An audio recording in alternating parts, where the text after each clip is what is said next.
I wrote an email maybe a few months ago, and the email is sort of called, "What game are you playing?" And the reason why I wrote this email is because I was sitting there thinking about just life in general. I like to ponder life sometimes. I like to sit there and reflect on the good things that have happened and the negative things that have happened. And I was sitting there just kind of thinking, and I realized that a lot of people will compare themselves without really knowing the game of the person that they're comparing themselves to. So what do I mean? So I decided to write a whole email about that. Now, what exactly do I mean by playing the game? What exactly do I mean by that? Have you ever sat there and compared yourself so much to someone else for believing that they're ahead of you, when in reality, you're exactly where you need to be, or you're doing exactly what you should be doing? I feel like sometimes people compare themselves and they don't know enough about what the other person is attempting to do or where someone is in their lives. I remember years ago, I remember years ago when I first graduated from college, there was a buddy of mine. We talked so much, like every single day we talk on the phone. And he would say to me, he's like, man, I'm getting kind of like depressed because his goal was to graduate, go to med school, become a doctor, and he felt like he was behind on his tasks. He felt like he wasn't really living up to the standard he set for himself. He wasn't living up to the original strategy. And he was saying that he knew all these different friends of his that were doing like all these cool jobs, they're making all this money, going on these trips. And I said to him, first of all, you don't know if that's true. Just because someone posts on their LinkedIn that they have this fantastic job, it doesn't mean that one, they're getting paid that much. It doesn't mean that the job is that fantastic. It doesn't even mean that they actually have the job. People lie all the time on social media. But the main thing that you don't know is you don't know how much effort or time someone put in to achieving that goal or to getting that result. His assumption was that he went to college and his friends went to college and they're doing everything at the exact same pace, yet somehow they're much further ahead. I think that's a sort of a false premise. The reality is that he may have gone to college and he may have just really started getting his feet off the ground by the time he's graduating. Meanwhile, his buddy, who seems like he's much further ahead or is much further ahead, might have wealthy parents that my friend doesn't have access to. They might have been working or starting things long before my friend has. And I bring this up because sometimes you see like celebrities or social media, Instagram, whatever, people like Iman Gaji, for example. And Iman Gaji has said this in some of his videos where he's not necessarily smarter than most people and he's not better than most people. His key advantage is that he just started much earlier than most people.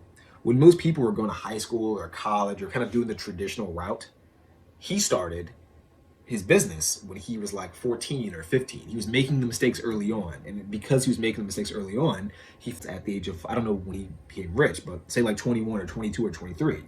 Now, this is when most people are getting out of school. This is when most people are graduating from college. To compare yourself to him, I would say is doing yourself a disservice, because if you look at him, you're thinking to yourself, we're the exact same age. And deep down, because you're the exact same age, you think that you've been living the exact same life. When in reality, he's been living a completely different life you know about. He's been starting his adult life. He started his adult life when he was 14. You're starting your adult life when you're 24. He's got 10 years ahead of you. And you're seeing the results when he's 24, when he's 20.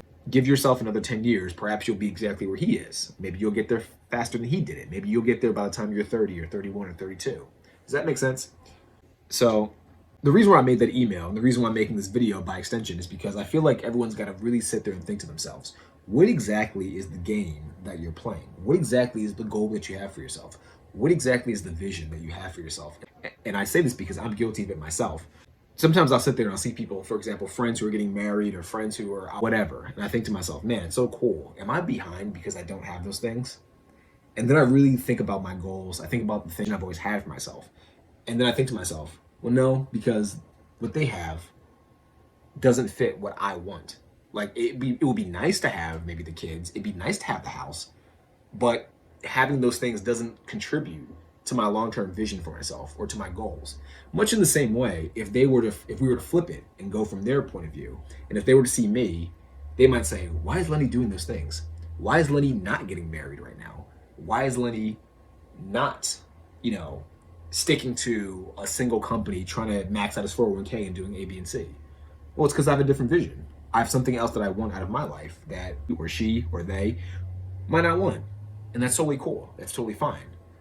But I think the key thing to consider is that you need to figure out at that point, compare yourself carefully. Some people say that you shouldn't compare yourself. I think there's I want to say it's Theodore Roosevelt. I could be wrong on who said that, who the quote is attributed to, but I think it's Theodore Roosevelt that said something like, compare the thief of all joy. I do believe that's true. I do believe that comparison can be the thief of all joy, but I do think that you have to be careful. And I do think that comparing yourself effectively and comparing yourself to the right people extremely beneficial and extremely useful. It can be a motivational tool to help you achieve things faster. Another example of this, recently I've been watching just different videos on Arnold Schwarzenegger. I kind of rewatched Pumping Iron for like the millionth time. There's a mini series on Netflix called just Arnold. Very fascinating stuff. Kind of goes into his life and his vision for himself, the steps that he took to become Mr. Governor of California. Very fascinating stuff.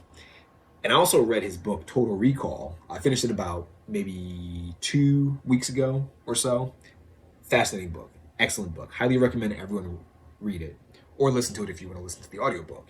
I compare myself to Arnold Schwarzenegger, but I don't get envy to the same degree because we have different games that we're playing.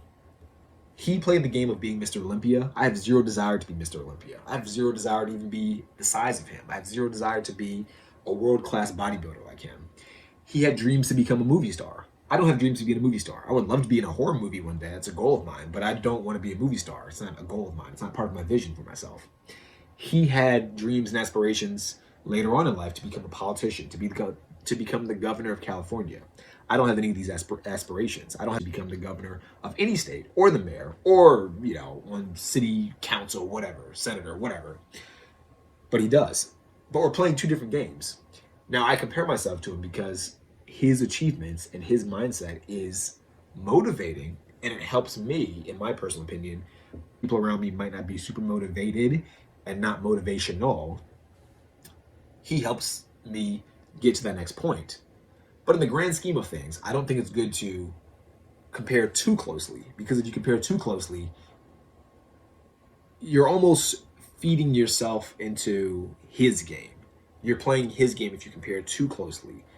If you look at your life and wonder why your life isn't like his, you're not acknowledging the game that he played, the game of growing up in Austria, the game of having a certain family background, the game of maybe losing his brother at a young age, the being inspired by California, by seeing these bodybuilders, which you might not have cared about. So why play his game? Does that make sense? So I don't know. That's kind of what I wanted to make this video about. I thought it was something interesting to talk about. Just think about what game you're playing. Are you playing your game or are you playing other people's game? And I think this can be applied to greater society as a whole. I feel like in society, a lot of times, people mistakenly just play the game of society. The game of society sometimes says, you go to school, you go to college, you get your degree, you get into a lot of debt, you get a job to pay off the debt, you max out your 401k, and you retire at the 80-something or 70-something. And that's cool. If you want to do that, that's cool. But that's a game that society is giving you. But the thing is, you don't have to play that game. You can play a very different game. You can play the game where you don't go to college, or maybe you do a sales job or something else.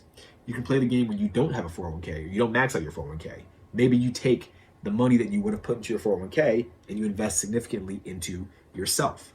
As Alex Hormozi likes to say, if you've watched Alex Hormozi, he likes to say the S&Me 500 rather than maybe you're doing that instead. Maybe you have a job, but the goal of the job is not to ultimately retire. Maybe the goal of the job is to maximize your life experiences. Maybe you're taking jobs not just to pay rent, but maybe you're taking jobs that you find fun or exciting, or maybe they lead to you exploring different aspects of life that you might not have, that maybe most people don't consider. Maybe you want to be an archaeologist. Most people probably aren't archaeologists. Maybe you want to be some kind of historian. You want to work in an art museum or you want to work under a writer or something like that. These are jobs that maybe most people don't want to do, or maybe most people don't think about doing, but maybe you find them interesting. You got to figure out what's the game that you want to play. So I think by doing that, you'll live a much more fulfilling life, and I think you'll be much better off. But I think it all starts with really sitting there and defining What game do you want to play? What does your win condition look like to you? So hopefully that makes sense. If you like the video, please leave a like and share this video. I wanted to make this because I thought it was just an interesting that I was playing around with the other day. Wrote an email to my newsletter. By the way, if you want to join my newsletter, I publish information that I find to be interesting, or I don't spam people. I think so far this year in 2024, I've written two or three newsletters, and that's a lot for me. Usually I don't write much at all. Usually I post, usually I send out one every couple weeks or so, one or two every couple weeks. I do plan on putting more into the newsletter, but I don't post. You can sign up for that. But otherwise, please leave a comment too, and please hit subscribe if you haven't already. I'm trying to reach 1,000 subscribers this year, so please help me do that. That would mean a lot to me. But until the next video, peace out. Bye.